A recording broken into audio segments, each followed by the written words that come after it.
ஒரு அல்வாக்குன்னா என்ன பதத்தில் இருக்கும்? அதே தலை கிரேவி அந்த மாதிரி தலை இருக்கா? அவர் பாருங்க அப்படி சொல்லும்போது டான்ஸ் ஆடுறாரு. எப்படி இருக்கு சார்? அப்படி இப்போ இதை கொண்டு போய் இட்லி தொட்டு சாப்பிட்டு எப்படி இருக்கும்? சூப்பராக மத்தியாக இருக்கும். அதுதான். வணக்கம், நான் தான் Shabdeena. Welcome back to Shabdeena's kitchen. இன்றைக்கி நம்ம எங்கன்னா கவுண்டம்பாளையம், அதாவது கோயம்புத்தூர் பக்கத்தில் இருக்க கவுண்டம்பாளையம் ஊருக்கு வந்திருக்கோம். இங்கே நம்ம ராஜனை மீட் பண்ண வந்திருக்கேன். இந்த கத்திரிக்காய் வச்சு நிறைய பேர் வீட்டில் ரெசிபிகள் பண்ணுவாங்க. நார்மலாக கத்திரிக்காய் சொல்லும்போது கத்திரிக்காய் வந்து மசாலா பண்ணுவாங்க, அப்படிலாம் கத்திரிக்காய் குழம்பு பண்ணுவாங்க, அப்படிலாம் கத்திரிக்காய் சாதம். ஆனால் இவர் என்ன சொல்கிறேன்னா, இந்த கத்திரிக்காய் குழம்பு நீங்கள் வச்சிங்கன்னா வீட்டில் கண்டிப்பாக இட்லி, தோசை, சப்பாத்தி, பூரி, அதுக்கப்புறம் வந்து பரோட்டா, அதுக்கப்புறம் ரைஸோடு சாப்பிட்றதுக்கு எல்லாத்துக்கும் ரொம்ப நல்லாயிருக்கும். அந்தளவுக்கு அருமையான ரெசிபி. இந்த கத்திரிக்காய் கிரேவி அப்படிங்கிறது நாங்கள் கோயம்புத்தூரில் செய்கிறோம். இது வந்து கல்யாண வீட்டில் விரும்பி செய்வோம் சார். எப்படின்னா ஒரு கூட்டு, ஒரு இட்லிக்கு, தோசைக்கு அந்த மாதிரிலாம் வச்சு சாப்பிட்லாம். அப்படியே அல்வா பதத்தில் இருக்கும். அந்த கத்திரிக்காய் ரெடி பண்ணுறதுக்கு அந்த கத்திரிக்காய் ஃப்ரை பண்ணிவிட்டு அதுக்கப்புறம் யூஸ் பண்ணுறான்.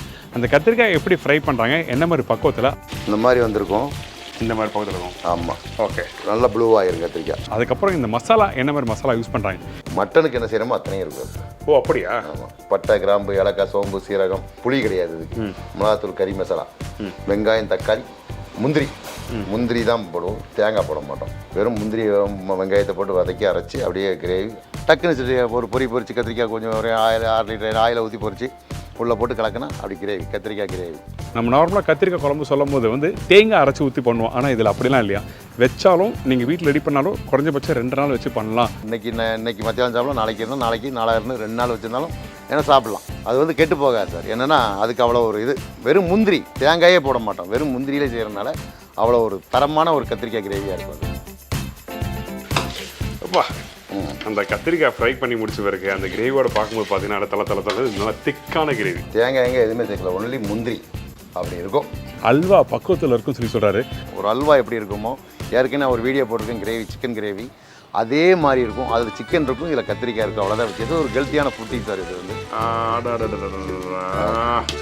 புளி போட மாட்டோம். மேக்ஸிமம் கத்திரிக்காய்க்கு புளி போடுவாங்க, எல்லோரும் புளி போட மாட்டாங்க. மல்லித்தூள் போட மாட்டோம். அந்த மாதிரி இதில் வந்து ஒரு டிஃப்ரெண்ட்டான ஒரு ஐட்டமாக இருக்கும். சாப்பிடும்போது ஒரு கறி கிரேவி எப்படி இருக்குமோ அதுக்கு ஈக்குவலாக இது இருக்கும். Very good preparation. அந்த சாதத்தில் கொஞ்சம் மசாலா போட்டு மிக்ஸ் பண்ணி சுட சாப்பிட்டா ரொம்ப நல்லா இருக்கும். ஒரு சொட்டு நெய். சூப்பருங்க. வேற மாதிரி டேஸ்ட்டு. இன்னொன்று சாப்பிடலாம். ஸோ வாங்க, அவர் போய் மீட் பண்ணிட்டு ரெசிபி எப்படி பண்ணுறது பார்க்க போகலாம். வாங்க.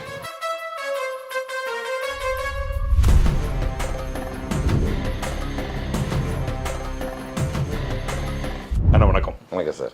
எப்படி இருக்கீங்க? நல்ல சுகமாக இருக்கு சார். சூப்பர்ண்ணா, நல்ல சுகம். ஆமாம், சொல்கிறேன் பந்தாவாக சொல்லிடுறேன். இப்போ பண்ண ஆரம்பிச்சலாமா? Okay sir. இப்போ அதுக்கு முன்னாடி தேவையான பொருட்கள் சொல்கிறீங்களா? கத்திரிக்காய் வந்து 1 கிலோ எடுத்துருக்குறோம். 300 கிராம் வெங்காயம், 200 கிராம் தக்காளி, ஒரு குழம்பு கரண்டி இஞ்சி பூண்டு பேஸ்ட், உப்பு தேவையான அளவு, எண்ணெய் பொரிக்கிற கலவா, சோம்பு 20 கிராம், சீரகம் 10 கிராம், 7 ஏலக்காய் போதும். இந்த மாதிரி பட்டையில் ஒரு 6 பீஸ் பட்டை, ஒரு 6-7 கிராம்பு, 75 கிராம் முந்திரி, மஞ்சத்தூள் தேவைக்கு ஏற்ப, கறி மசாலா வந்து 3 டேபிள் ஸ்பூன். இப்போ தேவையான பொருட்கள் பார்த்தாச்சுங்க. ஆமாங்க சார். இப்போ அடுத்து நம்ம என்ன பண்ணுறோம்? இப்போ அடுத்து கத்திரிக்காய் பொரிக்க போகிறோம். ஓகே. கத்திரிக்காய் வாஷ் பண்ணி வெட்டி வச்சுருக்கிறோம். 1 கிலோ கத்திரிக்காய். இது இந்த மாதிரி கொஞ்சம் பெரிய கத்திரிக்காய் எடுத்துக்கோங்க. ரொம்ப சின்ன கத்திரிக்காய் இருந்தாலும் உங்களுக்கு கொசன்னு போயிடும். இந்த மாதிரி போண்டா கத்திரிக்காய், இது பேர் போண்டா கத்திரிக்காய். பஜ்ஜி கத்திரிக்காய்பாங்க, போண்டா கத்திரிக்காய்பாங்க. அப்படியா? இது கத்திரிக்காய்க்குனே வருது. கொஞ்சம் பெரிய கத்திரிக்காயாக இருக்கும்.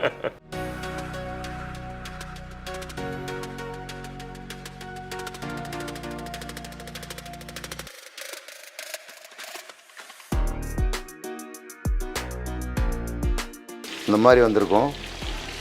வெந்தோடனே வயிறு வெடிக்கும். இந்த மாதிரி இருக்கும். வயிறு வெடிக்குதா?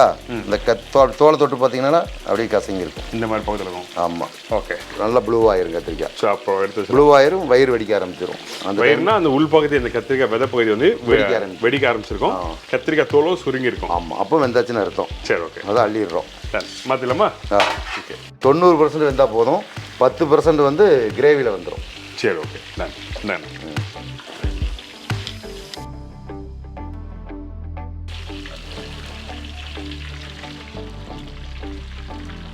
இப்போ கத்திரிக்காய் ஃப்ரை பண்ணியாச்சு. அடுத்தது மசாலா வதக்குறோம். இதுக்கு தேவையான அளவு கறி மசாலா போட்டு வதக்குறோம். அதாவது வெங்காயம் தக்காளி எல்லாம் வெங்காயம் போட்டு வதக்கி அரைச்சி அதுக்கப்புறம் இதை மசாலா பண்ணலாம். சரி ஓகே. அடுத்து ஸ்டார்ட் பண்ணலாம். 2 பட்டை. 2 பட்டை. எண்ணி போட போகிறீங்களா? ஆமாம் சார், அவ்வளோதான். 1 கிலோ தானே போடுறோம், அது போதும். சரி ஓகே. அடுத்தது 2 கிராம்பு. சரி ஓகே. அதுக்கப்புறம் ஏலக்காய். ஒரு 7 ஏலக்காய் சொல்லியிருக்கீங்க. ஆமாம், ஏலக்காய் கொஞ்சம் ஜாஸ்தியாக போடுவோம், அது கொஞ்சம் மனம் தூக்கி கொடுக்கும். 6 ஏலக்காய் போட்டிருக்கோம். போதுமா? போதும். 7 சொல்லிட்டு வந்து சரி சார், அது ஒன்றும் போட்டுருங்க. உங்கள் ஆசையை நான் கெடுக்க மாட்டேன். 7 ஏலக்காய் போட்டேன். ஓகே. சீரகம் சோம்புலாம் இருக்கா? சீரகம் வந்து ஒரு 10 கிராம். சோம்பு வந்து 15 கிராம். சரி ஓகே. இது 10, இது ஒரு 5. 15 கிராம். அடுத்தது நம்ம என்ன பண்ணுறோம்? இது லேசாக வெடிக்கும், வதங்கினோடனே வெங்காயம் போடுறோம். சரி ஓகே. அப்போ தான் அந்த எல்லாமே ஈவனாக உள்ள இறங்கும். எல்லாம் ஒன்று வெந்து ஒன்று வேகாமல் வந்துடும். கிராம்பு லைட்டாக மிதந்து வெடிக்க ஆரம்பிக்கும். அந்த டைமில் வெங்காயம் போடணும். சரி ஓகே. எண்ணெயும் சூடு இருக்கக்கூடாது. 40 பாயிண்ட்டுக்கு மேலே சூடு இருக்கக்கூடாது. கொஞ்சம் 60 பாயிண்ட் 80 பாயிண்ட்னா ஃபஸ்ட்டு போடுறது அதிகமாக வந்து 2ஆக போடுறது பக்கா பாதி வேகும், 3ஆக போடுறது கால்வாசி வேகும், வேக்காடில் வித்தியாசம் வந்துடும். ஓகே. அப்போ கிராம்பு டக்குன்னு வெடிக்கும். அதனால் அறவான சூட்டில் போட்டோம்னா எல்லாம் போட்டு முடிக்கிறக்குள்ள எல்லாம் ஒரே வேக்காடு, ஈவன் வேக்காடு வரும். இந்த அளவுக்கு டீட்டெயிலாக சொல்கிறீங்கல்ல? ஆமாம். நிறைய பேர் அதெல்லாம் சொல்ல மாட்டாங்க. இப்போ வெடிக்குது. இப்போ வெங்காயம் போடலாம். வெங்காயம் போடலாம். சரி. கிராம்பு வெடிச்சு வந்துருச்சு பாருங்க, மேலே கிராம்பு மேலே வருது. எல்லாமே மிதக்க ஆரம்பிச்சிடும். அப்போ இதில் 40 பாயிண்ட் சூடு இருக்குது. இந்த நேரத்தில் வெங்காயம் போடுறோம். 300 கிராம் வெங்காயம். ஓகே.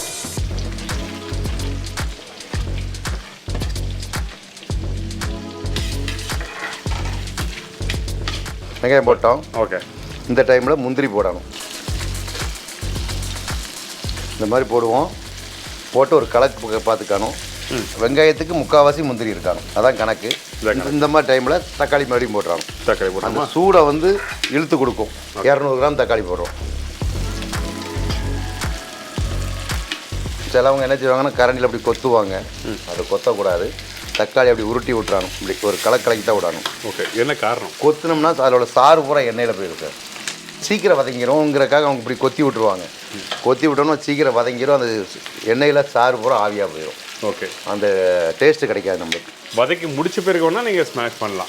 பண்ணிக்கலாம். அதுக்கு முன்னாடி பண்ண வேண்டாம். அந்த மாதிரி சும்மா ஒரு கலக்கி விட்டால் போதும். என்னன்னா நிறைய பேர் அதை இப்படி கை இருக்க மாட்டாமல் கொத்திடுவாங்க. சும்மா இருக்க சீக்கிரம் சீக்கிரம் சீக்கிரம் சீக்கிரம் சீக்கிரம் அப்படின்னு கொத்தி கடந்து எடுத்துருவாங்க. பண்ணுவாங்க எல்லாருமே. சீக்கிரம் சீக்கிரம் பண்ணுங்க சொல்லி சொல்லுவாங்க. சரி, இப்போ வெங்காயம், இந்த தக்காளி, அதுக்கப்புறம் முந்திரி பருப்பு, முழு கரம் மசாலா போட்டிருக்கோம்.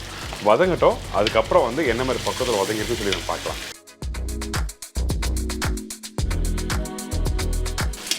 இப்போ வந்துருச்சு. இப்போ தக்காளி பாருங்க, இந்த அளவுக்கு உருண்டுருச்சு. நல்லா வதங்கியிருக்கு. வதங்கியிருக்கா? அந்த தோல் தனியாக வந்துடுது. அந்த மாதிரி வதங்கிடணும். வெங்காயம் இந்த அளவுக்கு வதங்கணும். முந்திரி இந்த மாதிரி 60 பாயிண்ட் வேகணும். ஓகே. இதுக்கு மேலே வேகக்கூடாது. இது கம்மியாகவும் இருக்கக்கூடாது. கம்மியாக இருந்தால் கொலன்னு இருக்கும். அந்த கடலமாவு கரைச்சி ஊற்றினா எப்படி இருக்கும் அந்த மாதிரி இருக்கும். அதனால எல்லாத்தையும் போட்டு வதக்கிட்டு நம்ம பண்ணுறோம். தக்காளி வந்து அதை எவ்வளோ எண்ணெயில் சூடு அதிகமாக இருந்தால் அந்த தக்காளி வந்து மேனேஜ் பண்ணிக்கும். அந்த முந்திரி வேக விடாது. அவ்வளோதான், இந்த அளவுக்கு இருந்தால் போதும். ஓகே. இதுலேயே மசாலாலாம் போடுவோமா? இல்லை, அதெல்லாம் இல்லை. அவ்வளோதான். ஓகே. இப்போ தட்டில் மாற்றிடலாமா?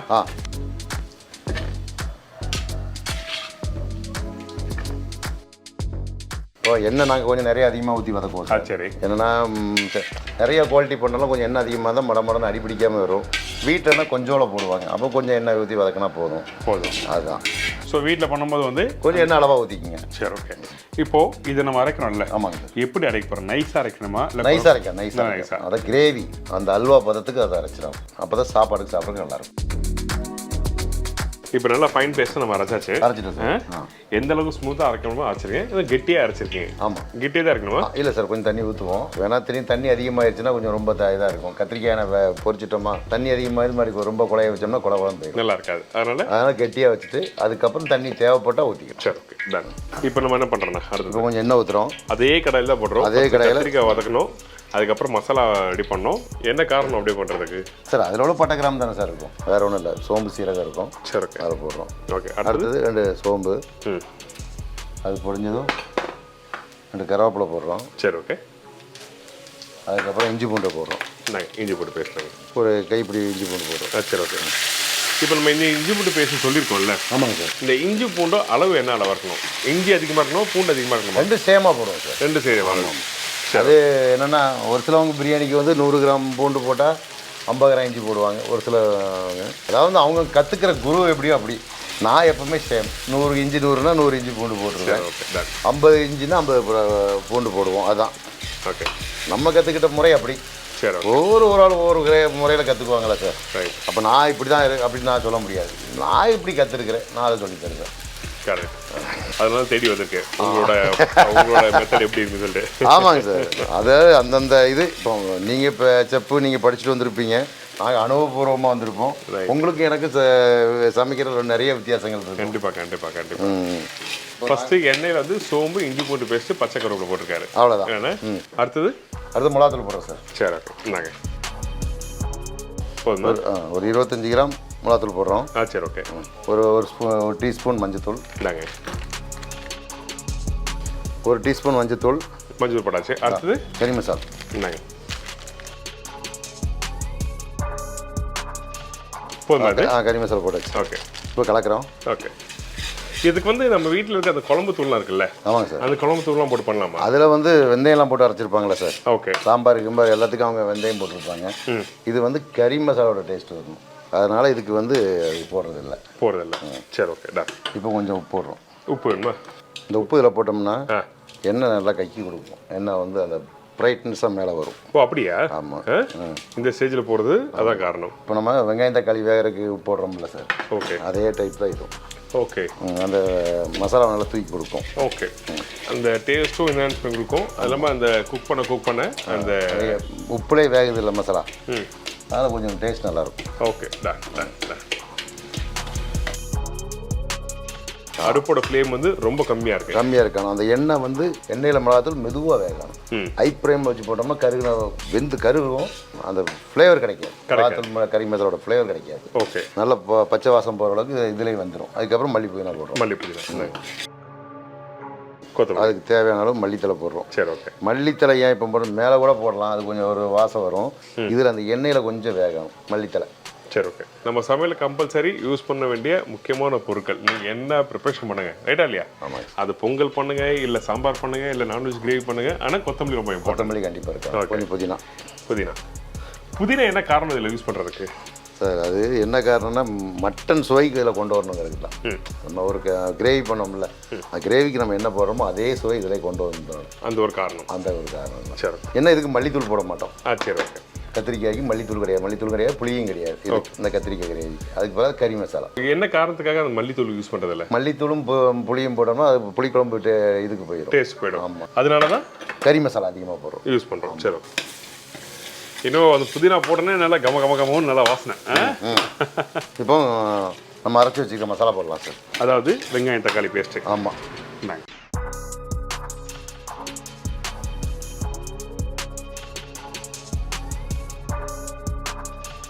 இப்போ லேசாக அடுப்பு வைக்கிறோம். கொஞ்சமாக ஒரு அரைக்கரண்டி தண்ணி ஊற்றுறோம். அது கொஞ்சம் லூஸ் பண்ணுறது, அந்த மசாலா வேக வைக்கிறதுக்காக கொஞ்சம் பண்ணுறோம். அரைச்சி வச்சிருக்க அந்த பேஸ்ட்டு போட்டோன்னே அந்த கலர் பாருங்க எப்படி ஒரு ரெட்டிஷ் ஆரஞ்சு கலரு நல்லா வந்துருச்சு. ஆமாம். இந்த அளவுக்கு கொஞ்சம் லூஸாக இருக்கணும். ஓகே. லூஸாக இருந்ததுன்னா உங்களுக்கு அந்த மசாலா கத்திரிக்காய் எல்லாமே சேரும். ஓகே. நல்லா திக்காகிடுச்சு கிரேவி. இந்த அல்வா பதத்தில் இருக்கணும். இதுதான் அல்வா பதம். இந்த அல்வா பதம் இதுதான் எங்கள் ஊரில் அல்வா. இந்த கிரேவியை பாருங்கள், அந்த திக்கான டெக்ஸ்சர் தான். அதுக்கு தான் வந்து தெளிவாக வந்து என்ன சொல்கிறேன்னா, அந்த மசாலாவை வந்து எவ்வளோ போடணும், அந்த எப்படி அரைக்கணும், எந்த அளவுக்கு தண்ணி ஊற்றணும், அதான் விஷயம். கரெக்டாக கவனித்து பண்ணும்போது இந்த மாதிரி பக்கம் கரெக்டாக கிடைக்கும். அந்த கத்திரிக்காய்க்கு எவ்வளோ மசாலா தேவையோ அது மட்டும் போடணும். இந்த தண்ணி இந்த அளவுக்கு இருக்கணும். இப்போ நம்ம இதில் ஒரு பரட்டிட்டோம்னா அந்த கத்திரிக்காயில் உப்பு பிடிச்சிக்கும். ஓகே. ஒரு அல்வாக்குன்னா என்ன பதத்தில் இருக்கும்? அப்படியே தலை கிரேவி அந்த மாதிரி இருக்கா? அவர் பாருங்களேன், அப்படி சொல்லும் போது டான்ஸ் ஆடுறாரு. எப்படி இருக்கு சார்? அப்படி இப்போ இதை கொண்டு போய் இட்லி தொட்டு சாப்பிட எப்படி இருக்கும்? சூப்பராக மத்தியாக இருக்குமா? அதுதான். இப்போ கத்திரிக்காய் போடலாம் சார். சரி, ஓகே.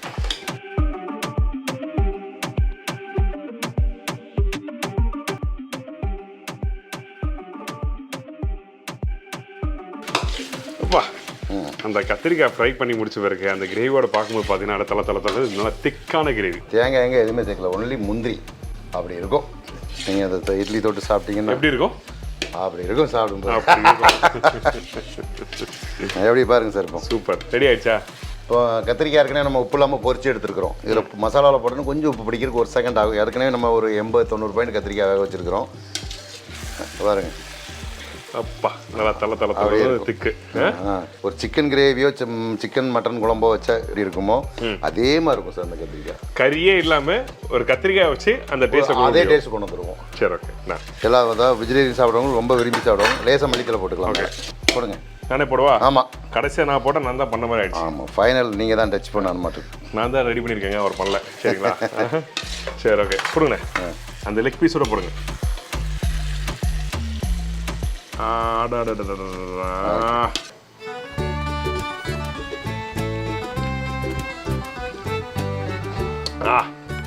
Very good preparation.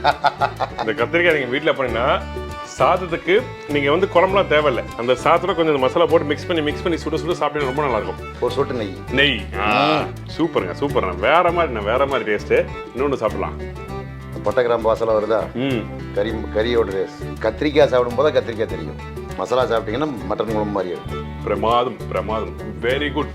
கத்திரிக்காய் கிரேவி கண்டிப்பாக ட்ரை பண்ணி பாருங்க. நம்ம வீட்டில் எல்லாரும் பெரும்பாலும் பார்த்தீங்கன்னா இந்த கத்திரிக்காய் குழம்பு சொல்லும் போது வந்து ஒன்று புளி இல்லை தேங்காய் பால் ஊற்றிடுவாங்க, இல்லை வெங்காயம் தக்காளி வதக்கி அப்படியே வச்சுருவாங்க, எல்லாத்தையும் போட்டுருவாங்க.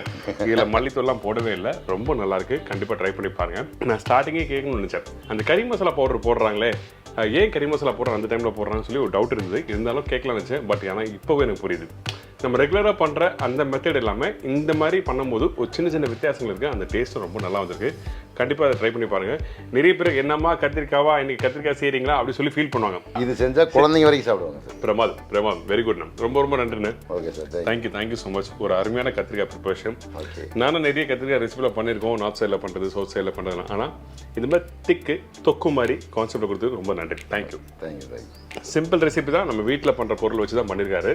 கண்டிப்பாக ட்ரை பண்ணி பாருங்கள். உங்களுக்கு கான்டாக்ட் பண்ணுறது நம்பர் கோயம்புத்தூரில் மகிஷா கேட்டரிங் சொல்லி வச்சுருக்கேன் சார், கவுண்டம்பாளையம். என்னோட ஃபோன் நம்பர் 9750 52 82 50. நன்றி. Thank you so much. தேங்க்யூ. இதே மாதிரி இன்னொரு நாள் இன்னொரு ஊரில் ஒரு புது ரெசிபி சந்திக்கிறேன். நன்றி, வணக்கம். See you, bye. Take care.